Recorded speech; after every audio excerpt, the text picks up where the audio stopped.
Someone cuts you off in traffic. Your flight gets canceled. A coworker takes credit for your effort at a meeting, in front of everyone, and then smiles at you afterward like nothing happened. And you observe the person sitting next to you in these moments, this special sort of person, and they simply don't respond. Not the strained, jaw-clenching stillness of someone repressing something tremendous. Not the trained calm of a person counting to 10 through clenched teeth. Just truly, evidently, unbothered. Their face doesn't alter. Their voice stays even. They move through the moment the way water travels around a stone. And you think, either they are the most enlightened human being on planet, or something else totally is happening. The prevalent story about people who never get upset is that they are serene, evolved, maybe even spiritual.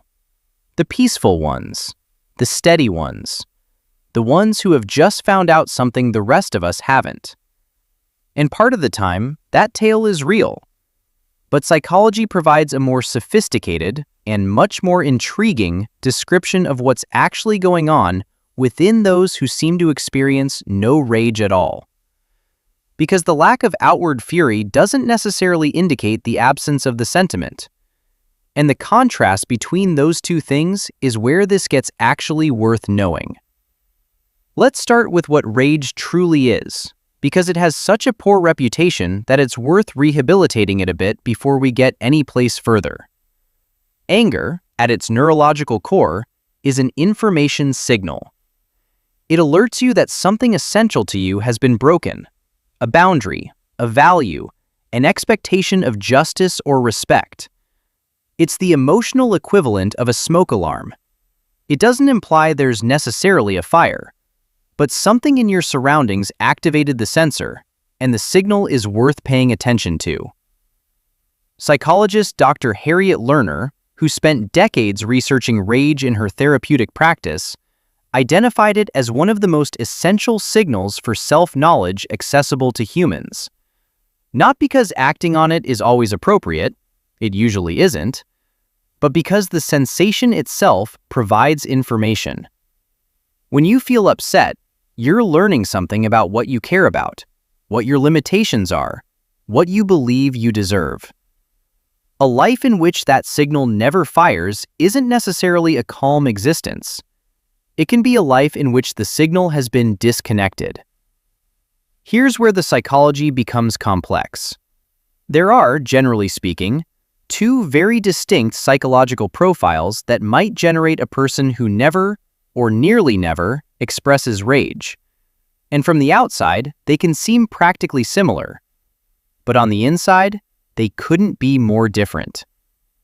The first profile is the individual who has actually done considerable emotional and psychological work, who has developed what psychologists term high distress tolerance, the ability to experience a harsh feeling without instantly reacting to it, without being overwhelmed by it.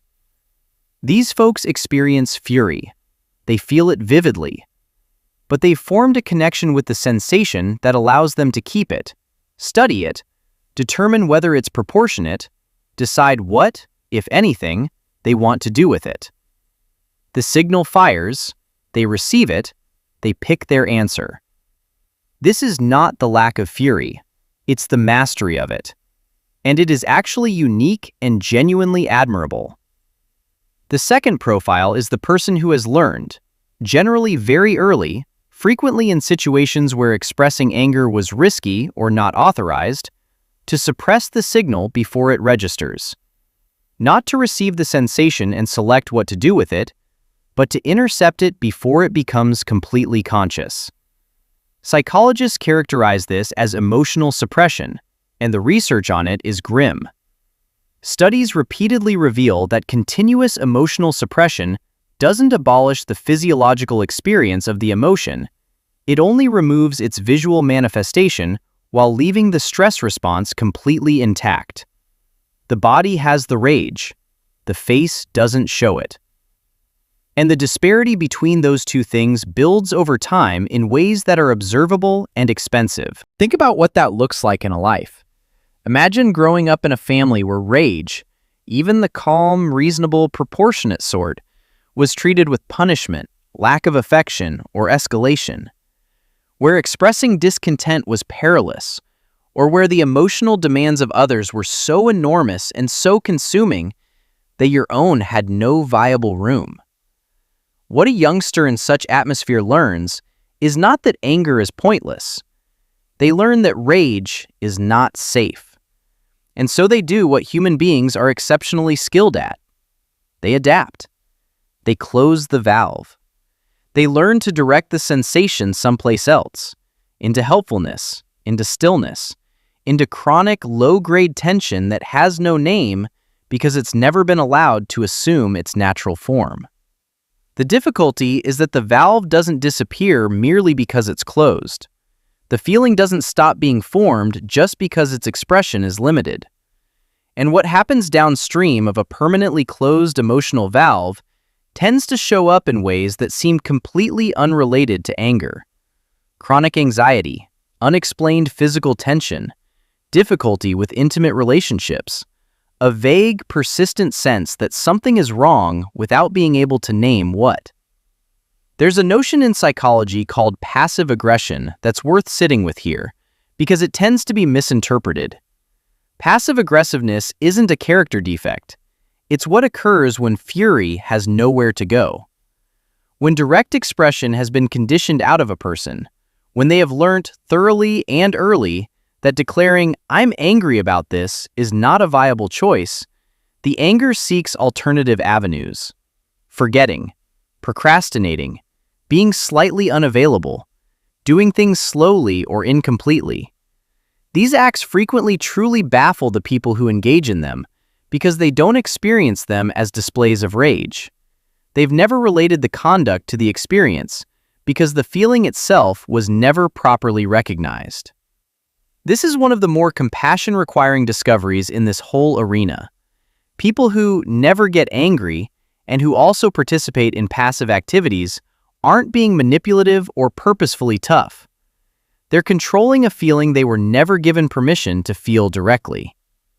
There is a third form of the person who never gets furious, and it's crucial to label it wisely. Some people present with what appears to be calm, not because they have mastered their emotions or suppressed them, but because they are genuinely dysregulated in the other direction. They have what researchers describe as emotional flatness or blunted affect, which can be associated with depression, burnout, or certain personality structures where emotional signals of all kinds have grown dim. This isn't peace, it's exhaustion. The smoke alarm is silent not because there's no fire, but because the batteries expired years ago. And persons in this state typically describe their lives as muted, dull, lacking in urgency. Not tranquil, simply exhausted in a manner that sleep doesn't heal. The distinction's significant because it impacts what the circumstance calls for. Mastery asks for acknowledgement and cultivation. Suppression calls for careful excavation and consent. Depletion begs for something closer to actual rest and healing. So what do you do with any of this if it's landing somewhere personal? The first step, and I mean this as seriously as anything in this video, is to stop seeing the absence of anger as inevitably virtuous.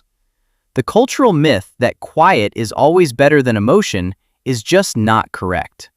Appropriate rage, anger that is appropriate, that conveys something genuine, that says, "This boundary matters to me, this treatment is not acceptable," is not a lack of emotional management. It's a type of self-respect made vocal. If you're someone who actually never experiences rage, it could be worth questioning not, "How do I stay this calm?" but "What has happened to my access to this feeling?" Not with alarm, with curiosity. Because recovering access to a suppressed feeling doesn't have to imply being explosive or reactive. It can mean something simpler and perhaps more powerful. Simply allowing oneself to recognize when something isn't right. To allow the signal reach you. To express, at least inwardly, and then possibly externally, I recognize that this isn't all right with me. The philosopher Aristotle developed a difference that is kept applicable for almost 2,000 years. He said the problem wasn't to be less furious, but to be angry with the right person, to the right degree, at the right moment, for the right reason, in the right way. That's a high bar, but observe what it assumes, that there is a right degree, that there is a proper time, that the sensation itself isn't the problem, the relationship to it is. Anger, when it's yours and when it's real and when it's proportionate, is not anything to be embarrassed of. It's knowledge about a life that matters to you. The individual who never exhibits rage isn't necessarily more tranquil than you. They may just have less access to what their life is attempting to teach them. If this landed anywhere legitimate, I'd sincerely like to know. Drop it in the comments, whether you're someone who seldom gets upset or someone who wonders about a person in your life who appears impervious to anger. And if investigating the psychology behind the surface of how people truly function is what you're here for, there's a lot more of this to come.